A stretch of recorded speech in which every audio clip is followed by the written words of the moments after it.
Wonder Woman 791. We're stepping away from the Dr. Psycho is an incel, Tucker Carlson spreading lies on the internet kind of boy, and moving to a new kind of Wonder Woman story. Political intrigue. I'm kidding. They're all political intrigue. This is just like capitalism, kind of like the last one. Yeah, there's like an overlying theme in this kind of bigger arc right now, where it's like, what if Wonder Woman tackled like industrial shit, you know? Like, what if she went after like factories and companies and people built organizations to spread lies about her? That's kind of like the theme we're getting in this vibe. So interesting. There's actually a bit to talk about in this book. I'm kind of impressed by it. So the current artist on this issue is Marguerite Sauvage. I can't remember how you pronounce her name, but I love her work. It's beautiful and pretty. It's kind of cool. We open up this book in the Vale of Hippolyta. Diana has come to talk to her mother, and boom, look, her mother descends from the skies as like this weird floating angel lady. And she's like, this was part of my plan the whole time. I had Artemis help me to poison me so I could ascend to the plains of Olympus and we could do some fun stuff there. And look what's going on now. People want to kill me there because a woman just showed up to Olympus that they don't know. And they're probably pissed off. Me and Hera, we're going to rub elbows and take some names, kill them down. That's going to be a story. There you go. I'm like, oh, okay. There's Hippolyta. She's back in a beautiful ethereal form. And when you have an artist like this on the book, you make for some beautiful stuff. So Philippus shows up and she's like, yo, Diana, it's great to see you. But we kind of have like an incident going on right now. Anahai of the Escacida. Ooh, I love getting back into the world of the Amazon because Wonder Girl with Yara Fleur is no longer with us. Sadly, that book was canceled, but give me more of it. Give me more of the Escacida. The Oracle of the Escacida, Anahai, has been having some weird dreams. She needs Wonder Woman's help to interpret them. Maybe she'll be able to make sense of what's going on. So Wonder Woman uses the lasso and the power of the Oracle. And again, because we have Margaret's artwork in here, we can see some beautiful just colors being presented and beautiful artwork. And this like dream state is so beautiful. There's big faces with darkness shrouding them and a pair of eyes that Diana can recognize. And she's like, oh, I have to go figure out what that means. I have to go on a mission to Brazil to figure out what's going on there. And when they get there, you see all these workers in like the little boats picking these special flowers. We're like, okay, that can't be good. What does that mean? The plant in question is called Atropa mersomium, or devil's heart. It's rare. There's not much information available, but something about that flower, something we gotta figure out and check out. Maybe we should check on the factory. So Diana sneaks into the garb of one of the people that they just hit. She's like, okay, I'm going to go figure out what's going on. She gets on a boat. She heads into the factory. She's like, wow, this is a big operation. The flowers are kind of making her feel ill. She's like, I don't really know what to do here. And I want to kind of clarify it. Like, I don't hate that this part of the book has kind of become like Wonder Woman takes on big corporations building weird factory stuff. I'm like, that is good idea.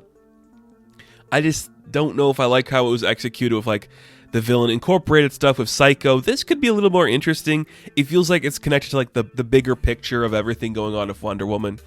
So that's kind of exciting. I do like seeing that. The artwork is just spectacular to look at. It's just very beautiful and great coloring. So Wonder Woman's like, okay, don't really know what's going on here. She sneaks into a washroom, takes a lab coat, pretends she's going to be a scientist. And then she has to beat up a couple of guards. They figure out who she is. And she's like, I know that label. It's like Gale Industries. Gale Industries? You mean the evil Gale that like wants to take over you? Like she hates you so much she wants to be you? That kind of Gale? Yeah, there's a classic reference for you. Like that crazy son of gun. Like, yeah, that's kind of what we're dealing with here, Edda. I don't really know what to do. Edda gives us a little bit of information that Steve and Ziggy are still getting along fine. They do not appear in this book, and I'm completely on board with that. Before we go any further, I do want to specify that I love the dynamic that we're getting between this book. Team Diana, as I'm calling it right now, is great. Diana, Edda, Ziggy, and Steve, they're all great characters who are well written in this world, and I love to see them. You live for it. It's very fun. Diana finds this weird lab where there's all these animals just trapped in these cages, and it's like, oh, you think they're all from like this one location. But there's like dogs and an owl and like a raccoon and monkeys in there and like a rabid lemur. And she's like, oh, these animals are clearly not doing well. Something is seriously wrong with them. They are sick, and she hears like a loud growl. It's like a big cat behind her. But when she turns around, she finds that Barbara, Minerva, the cheetah, Cheetah, the cheetah from the movie, Kristen Wiig was her. You remember Cheetah? She's back in a Wonder Woman book, and she's possessed like the rest of these animals. And you have to imagine it's going to be like, oh, these plants are making the animals feral, and they're going to attack people, and it's like a big plan from Villain Inc. or something. That right? That's where we're going. Maybe they're going to curveball us, and that's not going to be what's happening. It's cool, man. Like, this is a strong book. Marguerite's art impresses me. There's just something about that, and the way the colors work off it too, I think it's just spectacular. She knows how to just make something beautiful and prestigious, and it's gorgeous.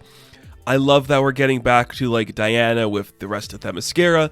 Here's who's in charge. Here's the Escacida. We're going to Brazil. Look at all these fun concepts. Like, this is what I want. It feels like a classic Wonder Woman comic. There's like the intrigue, the possible sexual tension showing up some places.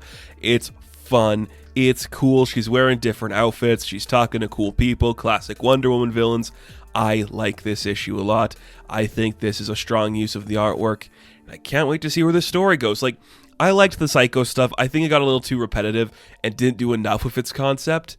This could go one of two ways for me, where it's like, oh yeah, I see where this is going. Or it could be like a complete curveball. We have a great artist. We're going to go to some interesting realms. I hope that's the case, but we'll see what happens. Either way, I like it. And this is the direction Wonder Woman needs right now. Just some strong shit, dog. I like it. So, Wonder Woman 791. I am going to give a 7 out of 10. Now, thank you guys for watching this review. Be sure to like and subscribe to the channel. As always, you can check me out on Instagram, TikTok, and Twitter. And as always, I will catch you in the next one. Have fun, stay safe, good luck.